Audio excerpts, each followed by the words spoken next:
ఓ విశ్వాసులారా, ఎవడైనా దుర్వర్తనుడు మీ వద్దకు ఏదైనా సమాచారాన్ని తీసుకువస్తే దాని నిజానిజాలను నిర్ధారించుకోండి.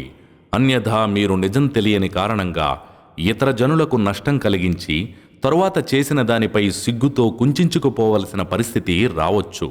ఇహపరలోకాలలో మీపై అల్లాహ్ అనుగ్రహం, ఆయన దయగనక ఉండకపోతే ఏ మాటల్లోనైతే మీరు పడిపోయారో దానికి పర్యావసానంగా ఓ పెద్ద శిక్ష మిమ్మల్ని చుట్టుకునేదే. ఎందుకంటే అప్పుడు మీరు ఆ విషయాన్ని ఆ నోటా ఈ నోటా అందుకుని వ్యాపింపజేశారు. మీకు ఏమాత్రం తెలియని విషయాన్ని మీ నోటితో పేలడం మొదలుపెట్టారు. మీరు దాన్ని చిన్న విషయంగా భావించారు, కానీ అల్లాహ్ దృష్టిలో మాత్రం అది చాలా పెద్ద విషయం. అసలు మీరు ఆ మాట వినగానే ఇలాంటి మాట చెప్పటం మనకు ఎంతమాత్రం తగదు.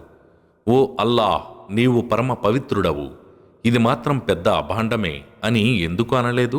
మీరు నిజమైన విశ్వాసులే అయితే ఇక మీదట ఎన్నడూ ఇలాంటి చేష్టకు పాల్పడరాదని అల్లాహ్ మీకు బోధపరుస్తున్నాడు. అల్లాహ్ మీకు తన ఆయుతులను విశదపరుస్తున్నాడు. అల్లాహ్ అన్నీ తెలిసినవాడు, వివేకవంతుడు.